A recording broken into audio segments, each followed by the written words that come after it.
Get the latest Impact podcast right into your inbox each week. Subscribe by entering your email address at impactpodcast.com to make sure you never miss an interview. This edition of the Impact Podcast is brought to you by ERI. ERI has a mission to protect people, the planet, and your privacy, and is the largest fully integrated IT and electronics asset disposition provider and cybersecurity-focused hardware destruction company in the United States, and maybe even the world. For more information on how ERI can help your business properly dispose of outdated electronic hardware devices, please visit eridirect.com. This episode of the Impact Podcast is brought to you by Closed Loop Partners.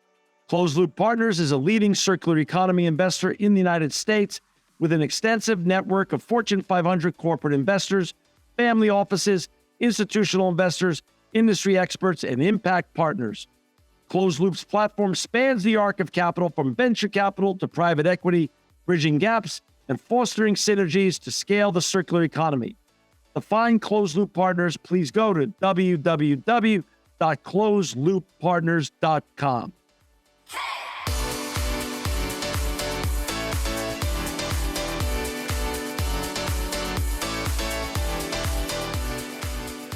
Welcome to another edition of the Impact Podcast. I'm John Shigeri. This is a super special edition as we've got with us today Sara Jane Ho. She's an etiquette expert and host of Mind Your Manners, How to Be Your Best Self in Any Situation, which is a Netflix show. It's now a podcast and also this wonderful book that I've read myself. Welcome, Sara Jane, to the Impact Podcast. Thank you, John. It's a pleasure to be here. You know, you're self-described Miss Manners with a touch of Machiavelli. I mean, I was 14 when I read The Prince, but I still remember The Prince. What does that really mean? Unpack that for us, please. I love that you led with that. Not many people do, but I'm a playful person and I like to have fun. And I feel there is such a great misconception of etiquette. People think it should be a middle-aged lady wearing a suit with her hair in a bun who's very strict and unforgiving and rigid and inflexible. But actually, to me, etiquette, well, first of all, I always say etiquette is about putting people around you at ease. That's really the main point of etiquette. And it's also something to have fun with. And it's a way to get what you want. It's just about how you go about getting what you want. And I'm no like perfect Miss Goody Two-Shoes. I, just like everybody else, wants to get what they want. And etiquette is a tool. It is. Before we get talking about all your success stories, your book, your Netflix special, your etiquette school in Beijing, please give us a little bit of your background. Where did you grow up and how did you get on this unbelievably fascinating journey?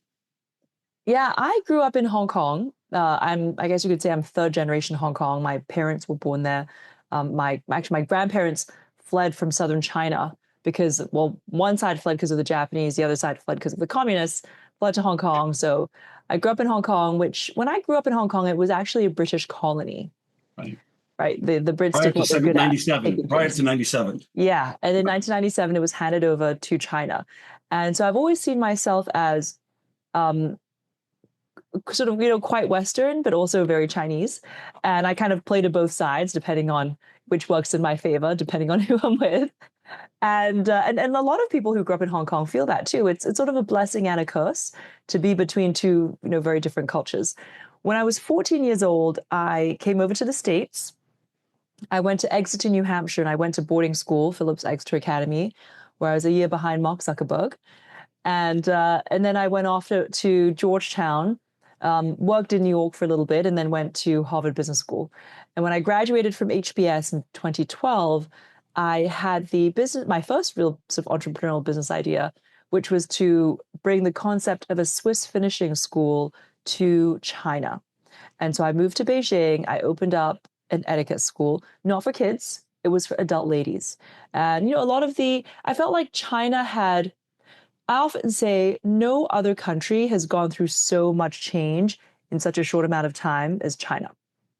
Right. When you think about, when you think about sort of the Industrial Revolution, right? That took like 150 years to play out. And then, in the West, you had like the services and technological, all that happened in China in 30 years. So placed a huge amount of pressure, not just on governments in terms of pollution, overpopulation, all these things, but also on the individual human psyche. And you had people in China who grew up with not very much at all and came into a lot of wealth, but they wanted to know how to navigate the world a little bit more gracefully. Interesting. Now, also after Harvard, you then went to finishing school in Switzerland, right? I did. I went to a charming little school called IVP, Institut Villa Pierrefeu.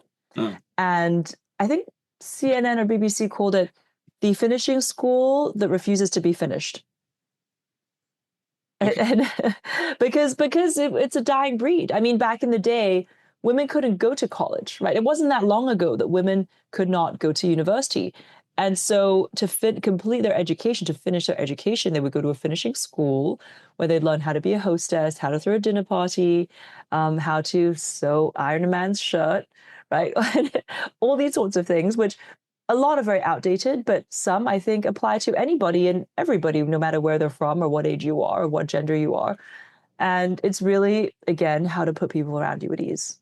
So you and I know that we can sit at the kitchen table and write a business plan. In this case, your HBS, your vision, and you open up the finishing school in Beijing. As an entrepreneur, as a businesswoman, how'd that go? How'd the journey go, and how is it going now? You know what's funny is that I actually didn't write a business plan. I did all the things you probably shouldn't do. I mean, I had a to-do list. I didn't have a business plan. Also, I had no comparables, right? No comps, no sort of Right. no references before me. I was trying to Google, who had opened etiquette schools in China, which actually was very myopic of me because in China, you don't even use Google, you use Baidu. Baidu is the Chinese version of Google. Sure. And so you can see how Western my mindset was. Also, the other thing is that I grew up in Hong Kong and I went to international school. So I grew up, English speaking schools, much more fluent in English. I had a Mandarin tutor, but you know how it is, like you're not that great in the language. And I completely forgot that I wanted to start a business in a country where my language, I sucked at that language, and I had to likely my clients would not speak a word of English, and so I'd have to teach them in a foreign language. Wow. And run a team in a foreign language. So that didn't quite hit me until I got to Beijing, and I was like, it's harder than I thought. And my dad, who was, a little concerned, and he was worried that I was going into paralysis. He was like, you need to get out there and start teaching workshops. By the way, my father was extremely supportive of my decision, my idea. I remember when I told him, I was like, Dad, I think I want to move to China and open an etiquette school for ladies. Without hesitation, my father said, China needs it. If there's anybody who can do it, it's you. And what is the worst case scenario? In 6 months, you'll know if it works out or not. And if it doesn't, you can go back to doing nonprofit, which is what I was doing before Harvard Business School. and He's and right. so he was right. And I was young, I was 24 and I was 26 when I graduated Harvard Business School. Yeah. And so I thought, okay, well, I'll go over there.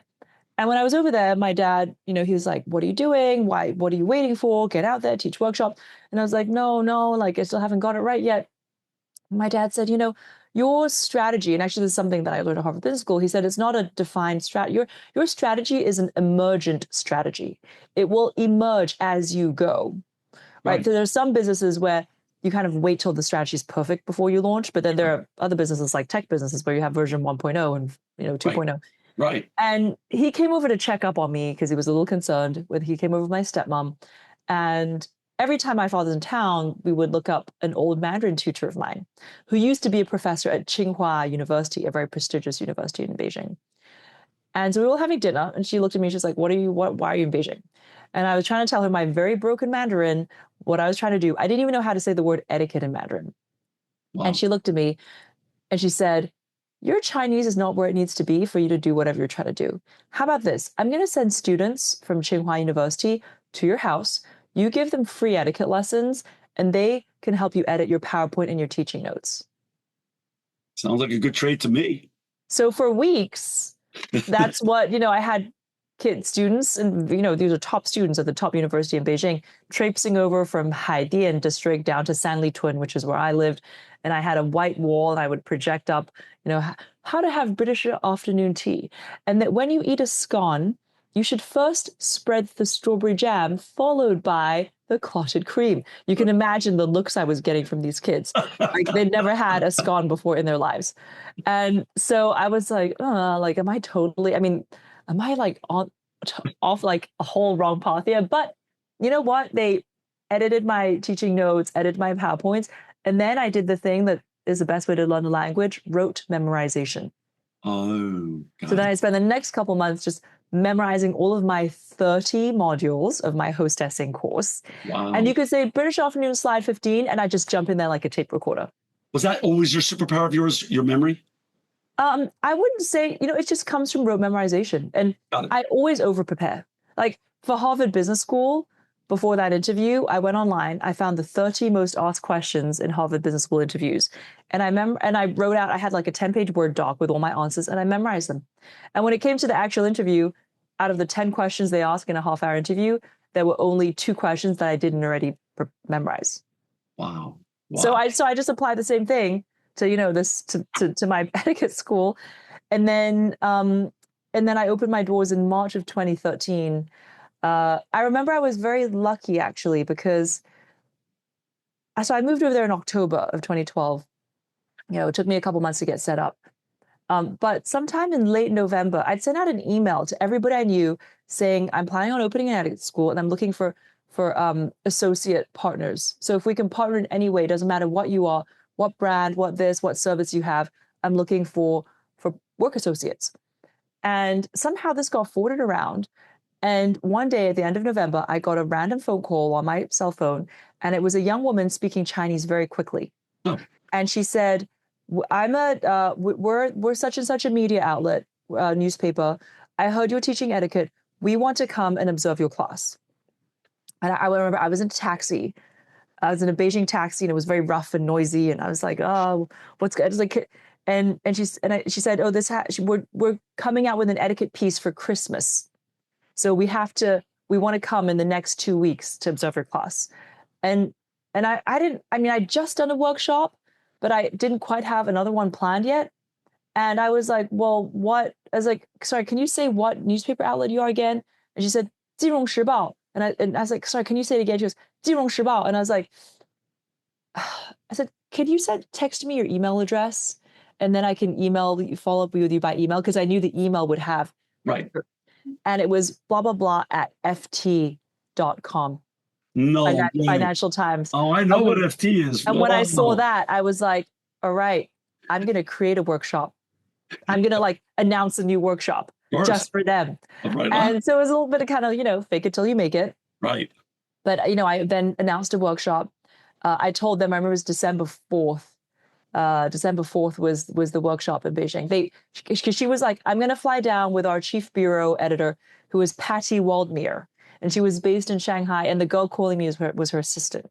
Wow. And so they flew over, and Patty Waldmere she was American, I think. And so they observed the class on December 4th, and they spent 3 hours interviewing me on December 5th, which incidentally was my birthday. And then the piece came out. It was a Christmas weekend piece, and it was front page. And when you opened it up, it was A3. So I think I was, and I hadn't even officially opened doors yet. And you were off to the races. It was a mix of luck and a mix of hustle. Listen, what isn't? To any entrepreneur that doesn't give luck its due is not being honest with themselves. Luck has a big place in every success story. Right time, right place. So that was 1.0. We're 12 years out now or so. Yeah. What are you on now? 2.0, 3.0, and how's it doing?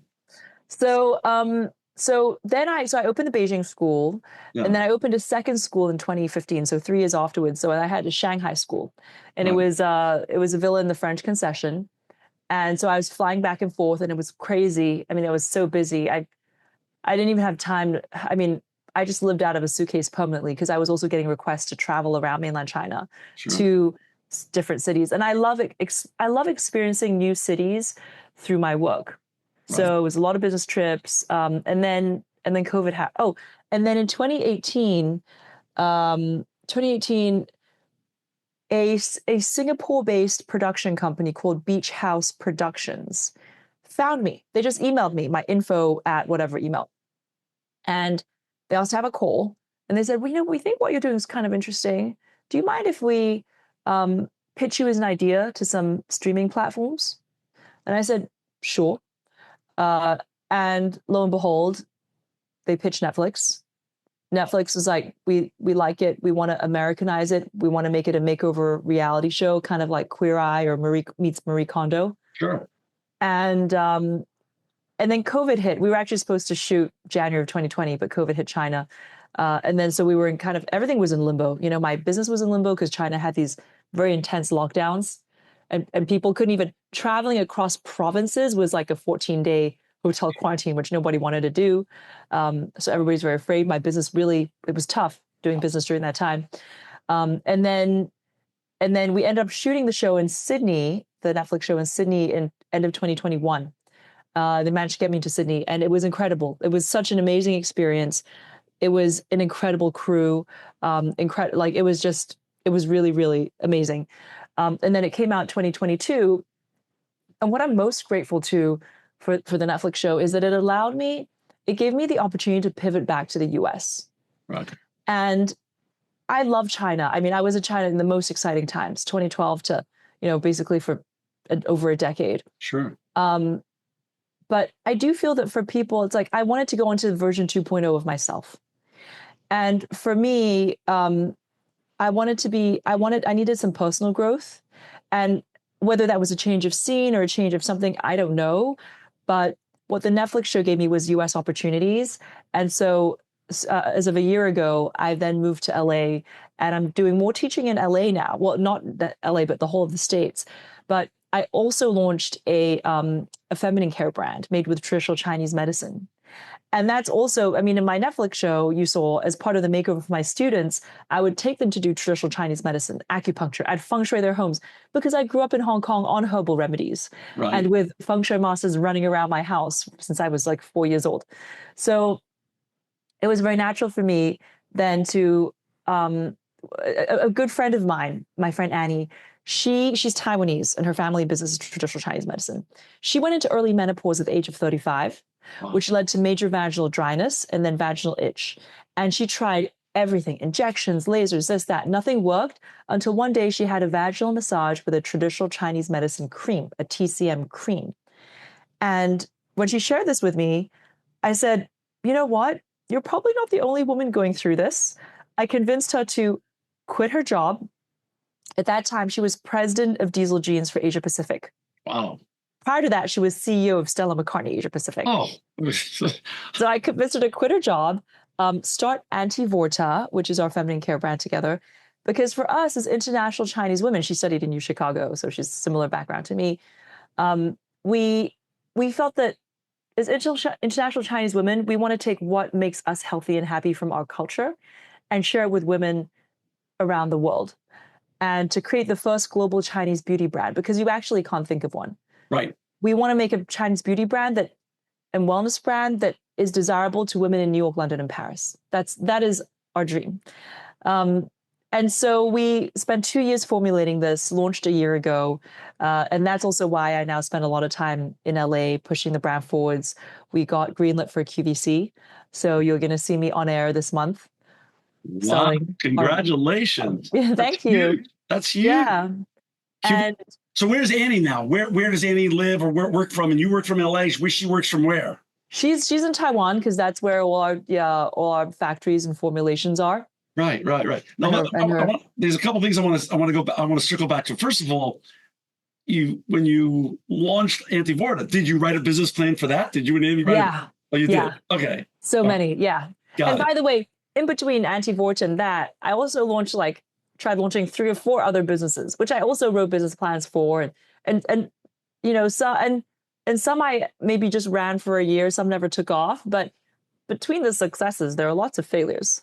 But that's a great entrepreneur that doesn't let the failures get in the way. When you talk to the greatest coaches in all of NFL or NBA history, you ask, what happened about that bad play or the bad game you just played? And all they just say is next play, next game. That's all they're thinking about. They're not looking back. They're looking forward.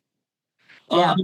So we're going to have all these links, by the way, in our show notes, besides Sarah Jane Ho's own link, www.sarah, without an H, janeho.com. But Antivorta, the Netflix special, and of course, this great book, which we're going to get to in a second.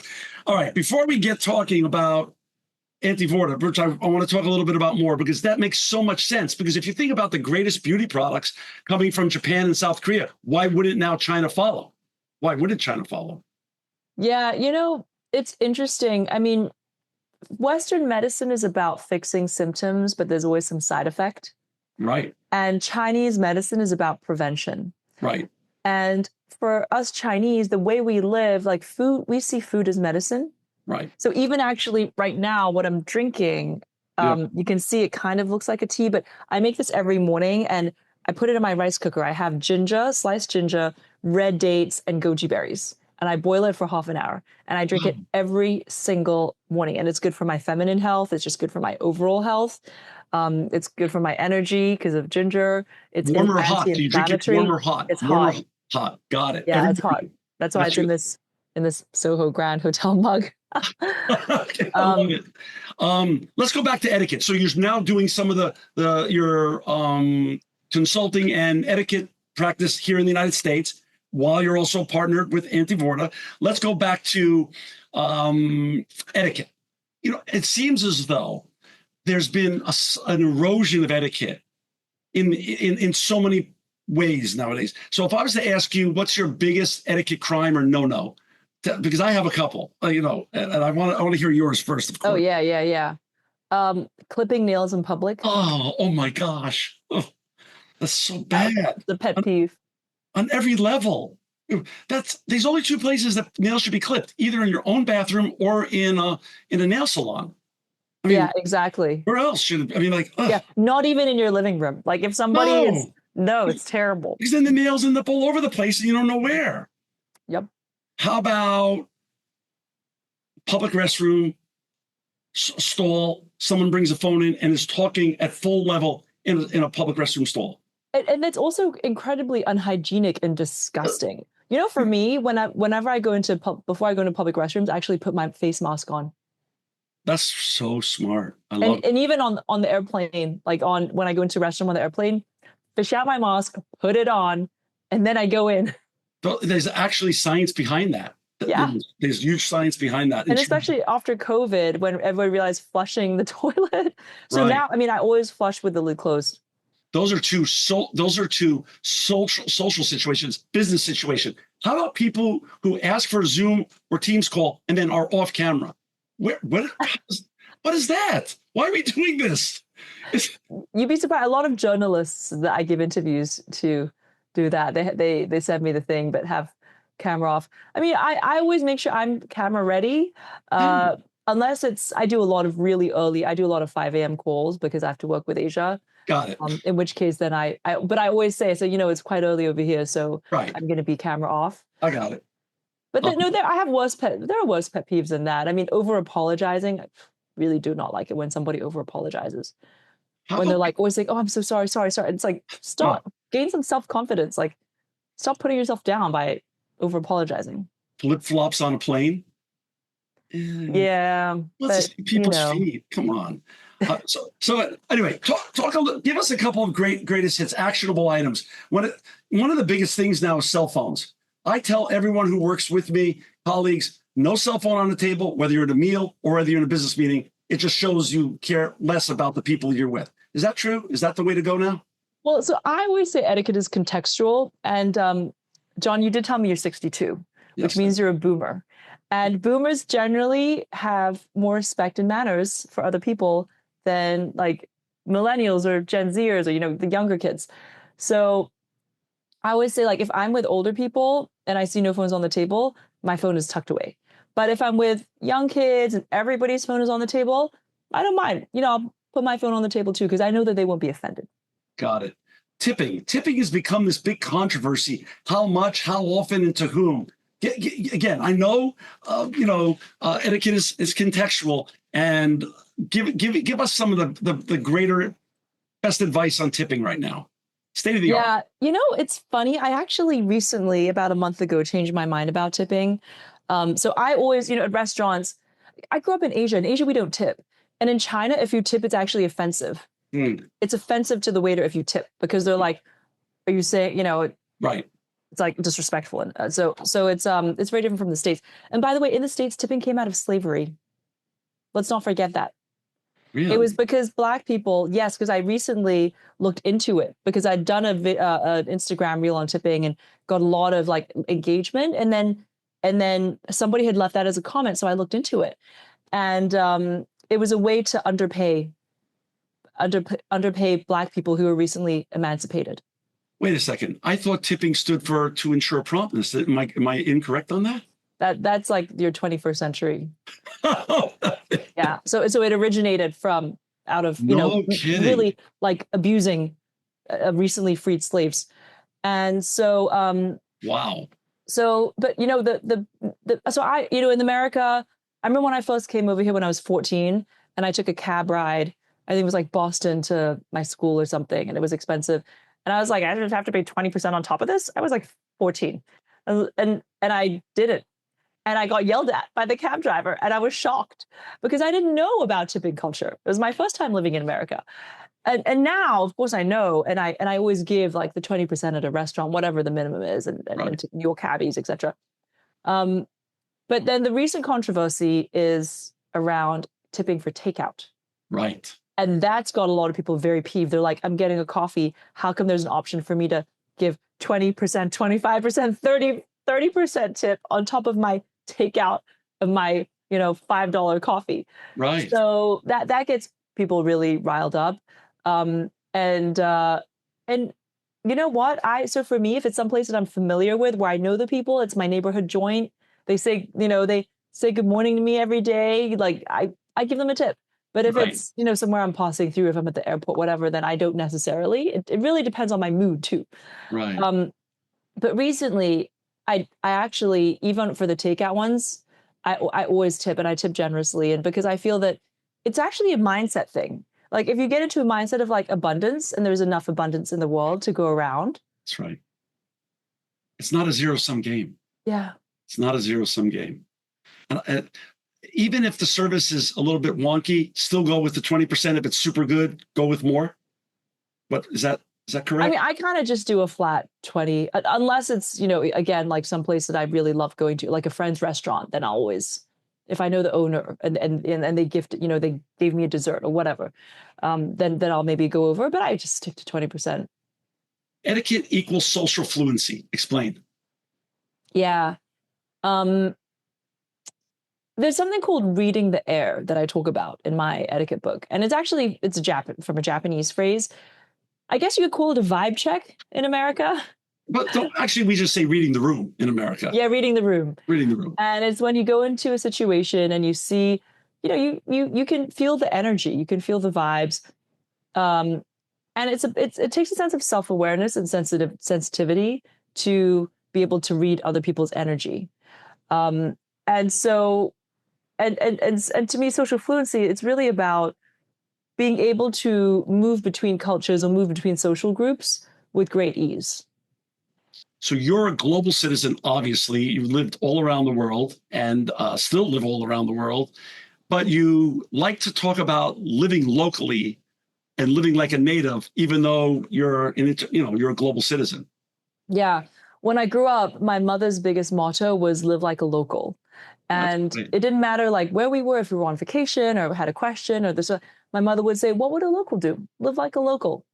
And so I always just, because actually I lived in Papua New Guinea, in the UK, and Hong Kong and Exeter, New Hampshire, all before the age of 14. So, and so I think because of that, like my parents were very unusual Hong Kong parents. And so, my parents would say, oh, you want to learn Mandarin? Okay, we're going to send you to Beijing so that at least even if your vocab sucks, your accent is very on point. And same thing when I studied like French and German. My dad was like, oh, we're about to send you to German Swiss International School in Hong Kong. You're going to spend the summer in Germany. So I was 10 years old and they sent me off on German camp on my own to Germany. I mean, but your parents sort of set the, how do we say this the right way? They set the table for the large life that you're living because they really did a boss move before you were born. They flew over to the United States, and little known secret, you are American born. Yeah, I am. So Yeah. And I know I'm very comfortable in the US and in China. you're comfortable wherever you go, it seems like. I think the UK too, right? Oh, absolutely. And Right. Europe and Yeah. my husband doesn't speak a word of English. So in China, I've gone native. My favorite course in Georgetown was anthropology. I wish I majored in anthropology. I waited until senior year before I took an anthropology course, and I realized like it was my whole life. But you are a cultural anthropologist anyway.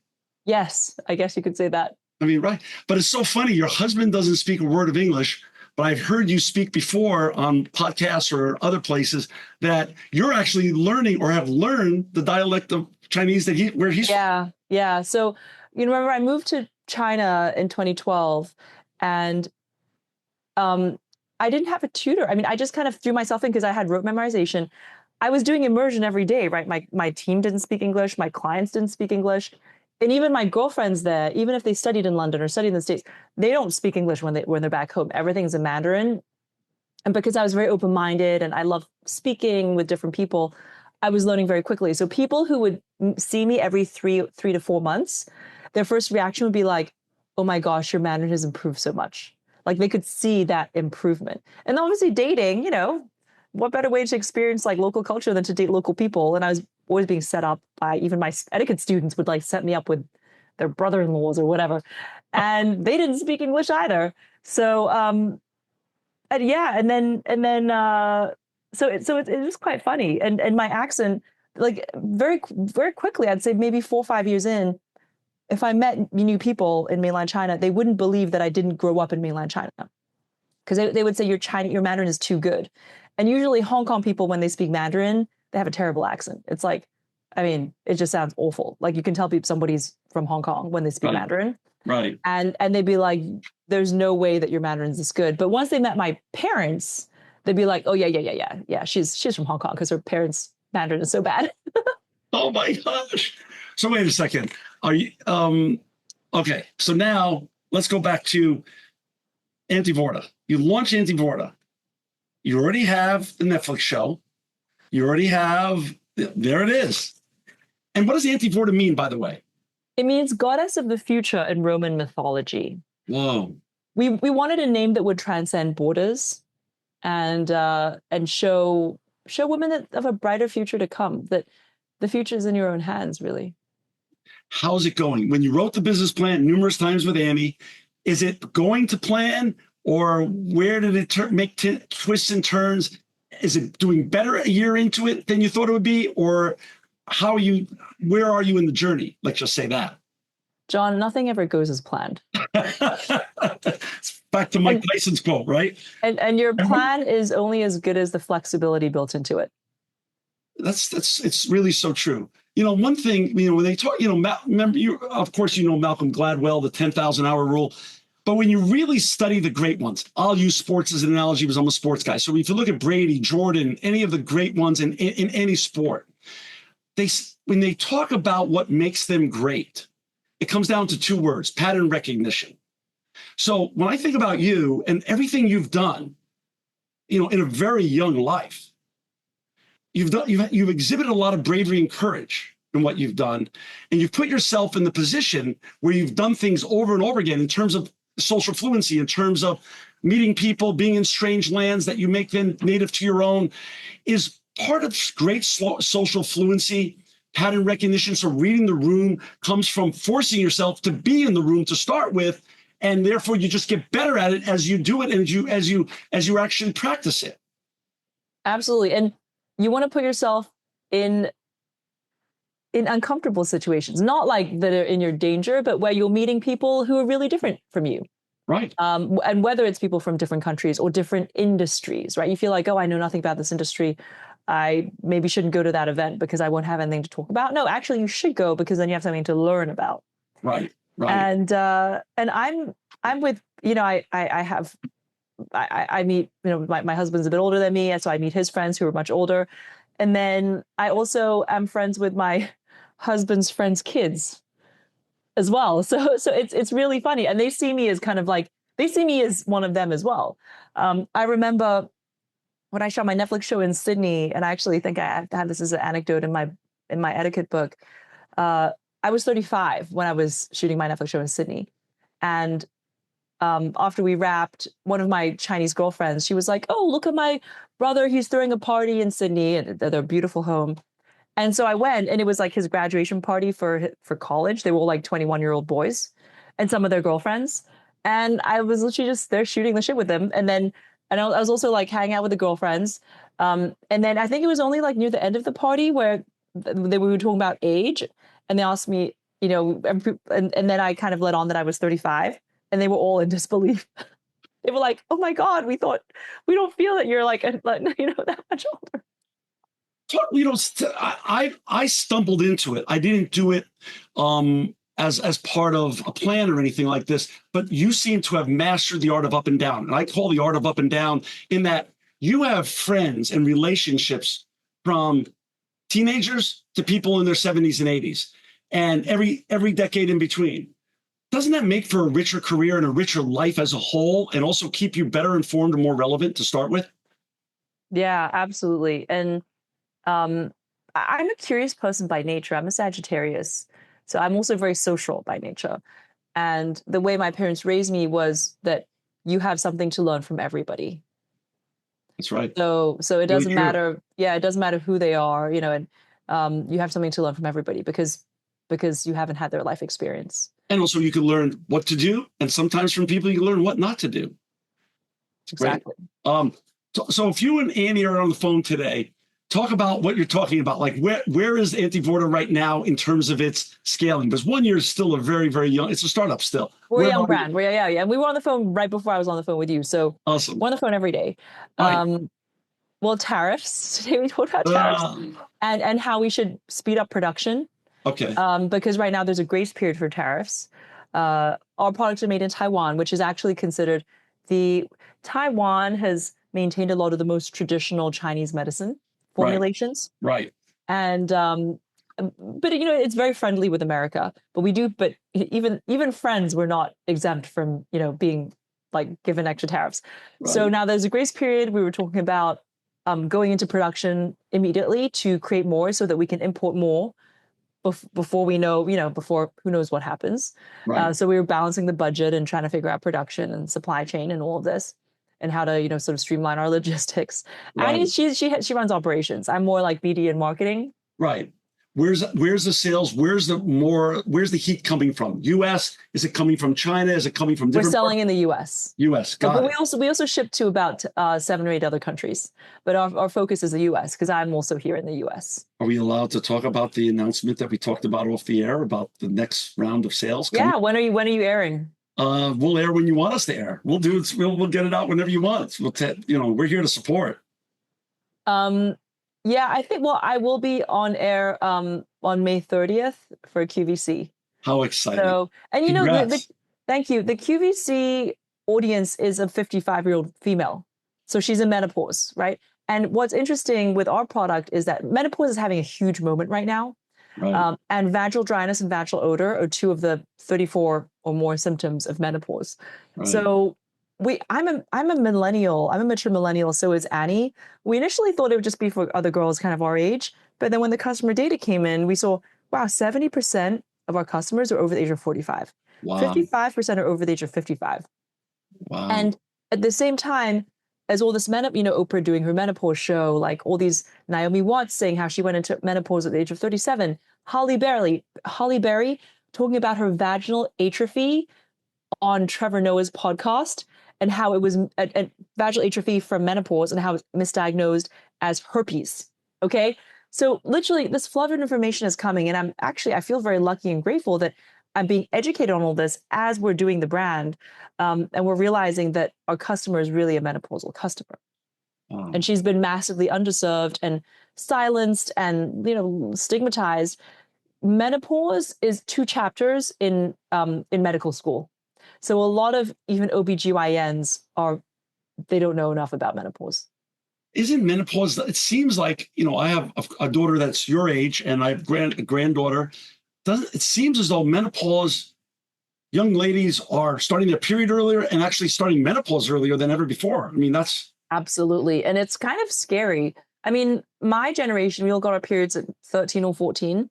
mm, Now the girls are little girls are getting their periods at 11, 10, 11.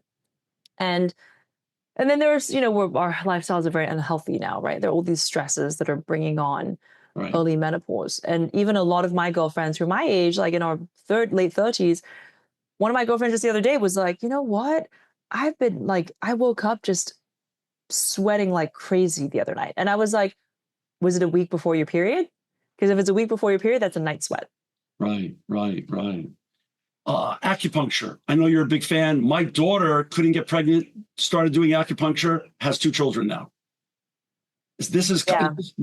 TCM has a rooted history in women's health and reproductive and everything else, correct?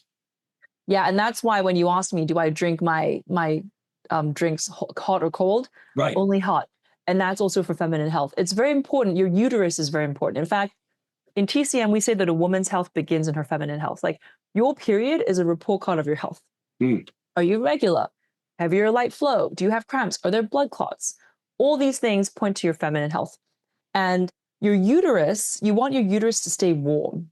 Mm. That's why you want to drink drink hot foods, cooked drinks. The last thing you want to do is bare your belly, like especially if you're pregnant. Like Rihanna, she always like bears her pregnant belly. Like in TCM, we're like, oh my God, that's the worst thing you can do for your uterus and for your feminine health. So we always like keep that warm. And in fact, a lot of Chinese women, when it comes around to their period, they have a hot water bottle and they put it on their abdomen to keep the uterus warm. And that's why I recently did a couple Instagram reels that went viral, like why Chinese people don't eat raw salads. Mm. We don't drink cold drinks. And listen, like it's not all or nothing, right? I like to follow the 80-20 rule. Like I like to have an ice cream maybe like every couple months. Right. But I always make sure that I follow it by drinking hot water. Wow, that's interesting. That is interesting. And for men as well, drinking cold drinks is not good. It's very bad for the pancreas and the liver, frankly speaking. Yeah, and actually for your digestion. And digestion. So, and you know what? The 3 reasons that Americans do acupuncture, the 3 biggest reasons: fertility, digestion, and mental health. Wow. And so fertility, your daughter, I mean, almost everybody I know knows somebody who did acupuncture work for their fertility. For digestion, if you're feeling like you can't poop, you place the needles in like a couple needles in the stomach in specific points. As soon as you get off the acupuncture table, you're running to the bathroom to poop. Like if it's a good acupuncturist.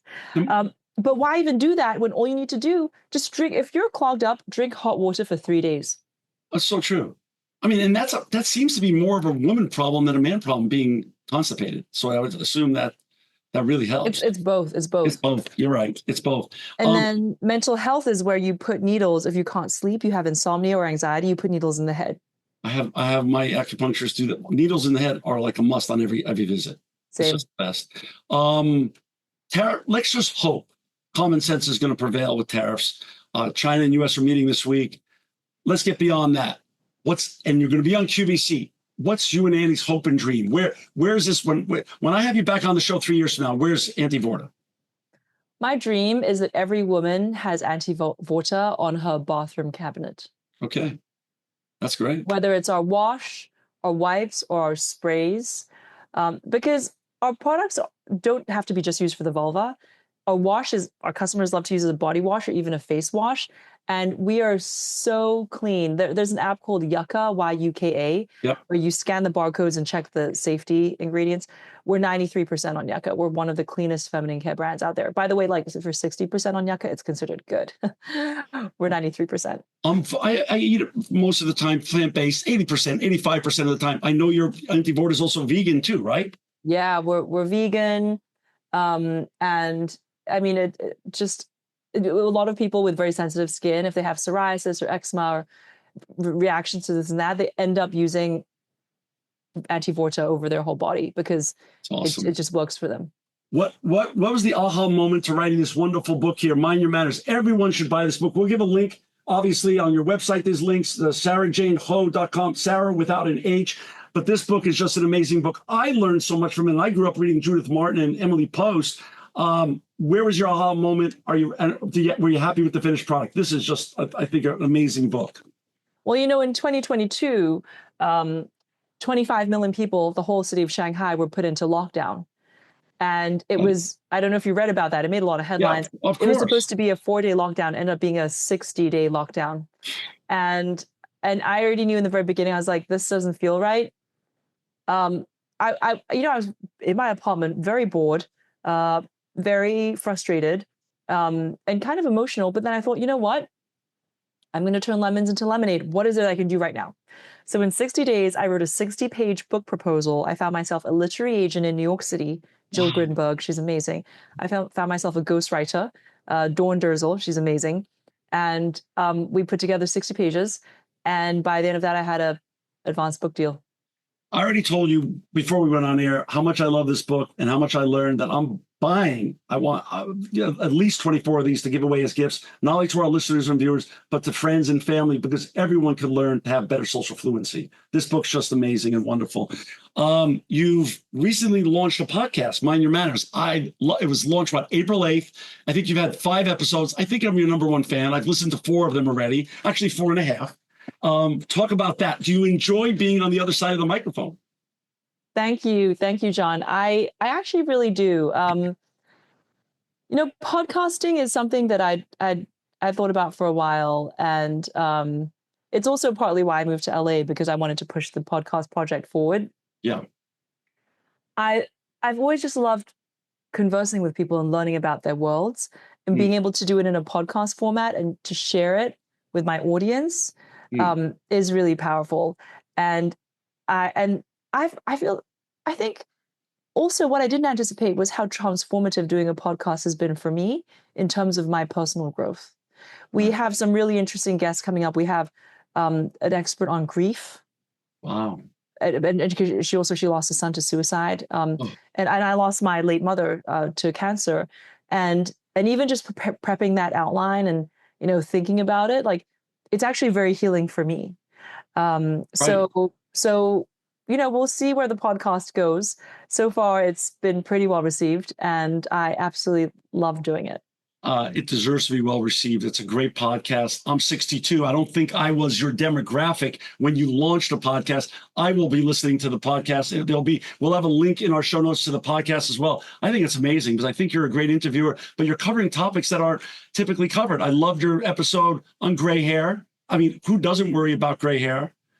And I loved your episode with Jefferson Fisher. They're all great episodes. Those are 2 of my favorite out of your 5 so far. Well, make sure you check out the new one, which is Staying True to You in the Age of Cancel Culture. That just dropped yesterday, and with a TikTok star who was canceled multiple times. I was in the hyperbaric tank this morning, and I listened to half of it. So when I said I've listened to 4.5, that's quite an episode. I'll tell you that. That's quite an episode. I know you are a big believer because it's part of your culture, and you love to discuss feng shui. Talk a little bit what feng shui is, and then let's give top 2 or 3 tips on feng shui etiquette to our listeners and viewers. Yeah. So feng shui, feng means wind, shui means water. So feng shui, literally translated, is wind, water. And if you think about the philosophy of feng shui, it's really about harmony and balance. And we look a lot at the 5 elements, which is 金木水火土. So metal, wood, water, fire, and earth. And so these things have to be in balance. It's really about energy, and feng shui is about maximizing your upside and minimizing your downside. Because when you're born, your fate is actually, your destiny is kind of set, but you can change it within like the realm of the destiny. And actually Kabbalah says the same thing. So it's like, okay, if you know this year's going to be a bad year, you can see it from your fortune. How do you minimize that downside? Or if you know, like, okay, there's going to be some good things, how do I maximize, really boost like the good things? And practically speaking, feng shui can be seen in arranging furniture, right? That's kind of the most accessible part especially for Westerners. But feng shui is actually way more than that, but it's kind of what's visible and doable immediately. So, when you look at the entryway or the bedroom, sort of room by room, and how you do your feng shui, There are some do's and don'ts. For example, in your bedroom, the worst thing you can have is a mirror that's facing your bed. And Americans love this. Americans love to have closets that are mirrored and reflecting on the bed. Well, guess what? When you have a mirror facing the bed, it means that you're inviting a third party to interfere in your relationship. What does that mean? Affairs, cheating. Wow. Wow. That's Yeah, you can't unhear it, right? After you hear it, you can't unhear it. So that's you're probably wondering, like, what can I do? Well, just put like some pretty stick-on wallpaper to cover it, right. right? And even and also like people are like, what about a mirror that's above the dressing table? As long as it's reflecting directly on the bed, it's bad. Even if let's say you have a lighting fixture above your bed, which Right. also is bad feng shui Right. because it puts pressure on you technically. If there's a lighting fixture that also has some kind of mirror elements reflecting on the bed, that's also bad. How about an urn in the house? That's terrible. Urns, Americans love that too. They love to put I their see, dead parents' ashes in I an see it urn all and the then keep it time. in their bedroom.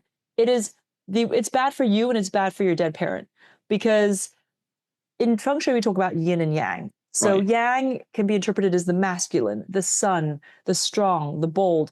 Yin is the feminine, the moon, the mysterious, the spirit world.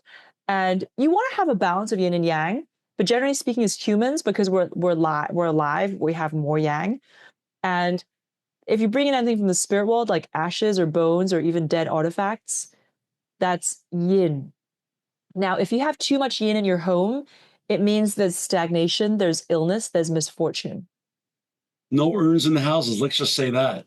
No. And it's not good for the relative that's passed away because they should be in a yin resting place. They should be in a place that's, like in a cemetery under a tree or whatever it is. If they're in a yang place where your dog's running around, you're yelling at your kids, like they cannot rest.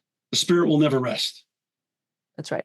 Before we get to the lightning round, how do you balance? I mean, like you are a very successful author. Your Netflix series was nominated for an Emmy. You're on Drew Barrymore's show on the regular. You now have the podcast. Obviously, you and Annie have a growing business, Antivorta. Where is the time? I mean, like you could have written Tim Ferriss's 4 Hour, where do you find the time and how do you balance all of being a super entrepreneur and Miss Manners with also self-care? How do you find the time? Yeah, and don't forget, I also have a stepson who I'm taking to look at colleges, and I have a husband who's basically like a second child, right? So, Oh my gosh. So you're a stepmom too. Didn't know I that. am. Yeah, no, yeah, I'm very lucky. My stepson has expanded my heart in more ways So than I nice. imagined possible. Great. I think about everything I have to do, and I think in my younger days I would feel, gosh, I feel so overwhelmed. I feel stressed. Yeah. Now I think I have all these things to do, and I'm going to do them with joy and ease. That's great. That's wonderful. I have a saying about anxiety. Action absorbs anxiety. I just feel that that's the way it works. Lightning round. Let's go through a little lightning round. I'm going to let you go. I want to be respectful of your time, and I just can't even tell you how generous you've already been. Best piece of advice you've ever received, and from whom? Ooh, there are so many. Um, but I would say, so my first job out of college was in New York City doing banking. And one of the partners at our firm, which is Perella Weinberg, one of the partners is a guy called Terry McGee. He used to be global head of IBD for Morgan Stanley. And he said, a reputation, he said, a reputation takes a lifetime to build and a second to lose. No truer words were said. No truer words were said. I love that. Last piece of media that really moved you. Ooh, I've never been asked this one before. Um, well, I mean, recently, a lot of it is around the Israel-Palestine conflict. Hmm. And every time I see innocent people on either side uh, being hurt, or it is very sad. If you could go back in time and ask someone, anyone who's passed, a question, who would that person be and what question would you ask them?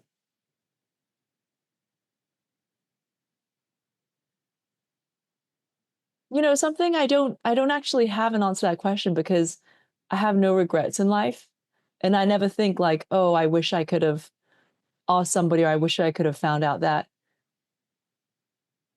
What's your purpose, Sarah Jane? My purpose is to become the highest version of myself. The book is Mind Your Manners. She has a podcast now named the same. Download it, like it, follow it, write a great comment about it once you listen to some of her great episodes. Her Netflix show is Emmy quality and just amazing. I would binge watch it if I were you. It's just so great. Sara Jane, you've been more than generous with your time. Our listeners and viewers can find you at Sara Jane Holt without the H.com. Thank you for not only giving us an hour of your time today, but thank you for all you do for making us the best version of ourselves.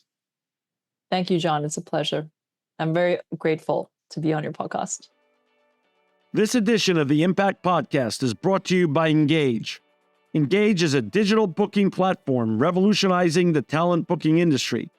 With thousands of athletes, celebrities, entrepreneurs, and business leaders, Engage is the go-to spot for booking talent, for speeches, custom experiences, live streams, and much more. For more information on Engage or to book talent today, visit letsengage.com. This edition of the Impact Podcast is brought to you by ERI. ERI has a mission to protect people, the planet, and your privacy, and is the largest fully integrated IT and electronics asset disposition provider and cybersecurity-focused hardware destruction company in the United States, and maybe even the world. For more information on how ERI can help your business properly dispose of outdated electronic hardware devices, please visit eridirect.com.